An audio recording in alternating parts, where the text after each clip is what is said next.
ही आहे वरई आणि साबुदाणा. हा मी रात्री भिजत घातलेला होता 5 ते 6 तास. याला मी भिजून घेतलं आणि आपण आज करणार या वरई आणि साबुदाण्याचे डोसे, उपवासाचे डोसे. आज उपवास असल्यामुळे आपण उपवासाचे डोसे करतो आहे. तर ते कसे करायचे, याला भिजत घालायचं 5 ते 6 तास. 1 वाटी वरई असेल तर थोडं पाववाटीपेक्षाही कमी अगदी थोडं साबुदाणा घ्यायचा. आणि हा बघा असा छान वरई आणि साबुदाणा 5 ते 6 तास भिजलेला आहे. तर मी दाखवते तुम्हाला. हे बघा, तर याचे मी हे बघा, हे असं छान भिजलेलं आहे, असं भिजून गेलेलं आहे. याला असं भिजलं की छान याचे मग याला दळून घ्यायचं मिक्सरला आणि मग बाकी नंतर मी सांगते तुम्हाला. चला, तर आता हे जे पीठ आपण करून ठेवलेलं होतं, या पिठाचे मी आता हे तवा मी ठेवलेला आहे गॅसवर आणि मी तुम्हाला डोसे कसे करतात ते करून दाखवते. बघा,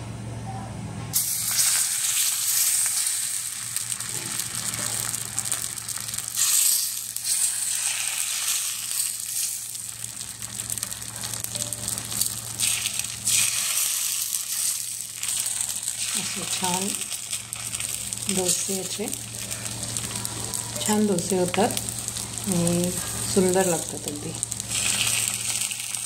तर हे आहे आपले उपवासाचे डोसे.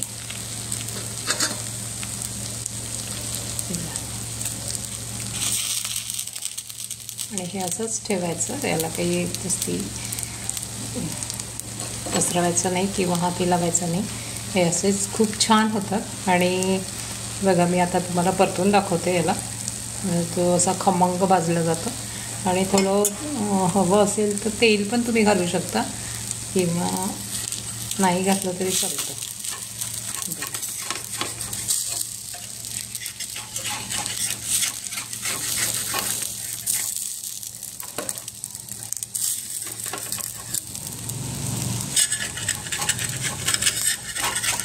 खमंग डोसे उपवासाचे.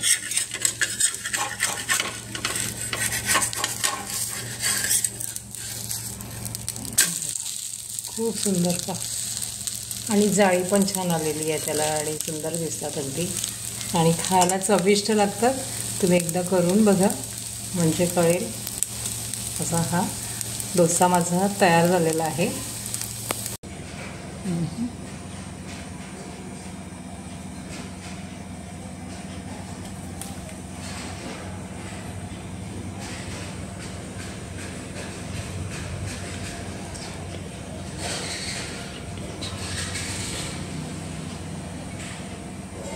हे छान तयार झालेले आहे डोसे. आणि ही चटणी आहे, ही बटाट्याची भाजी आहे.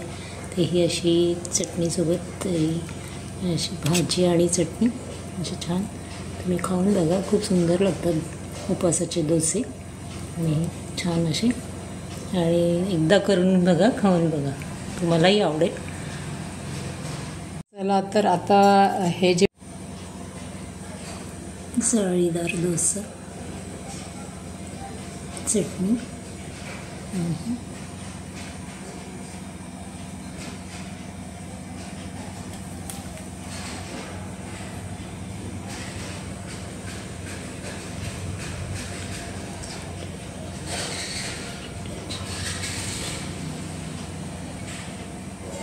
हे छान तयार झालेले आहे डोसे. आणि ही चटणी आहे, ही बटाट्याची भाजी आहे.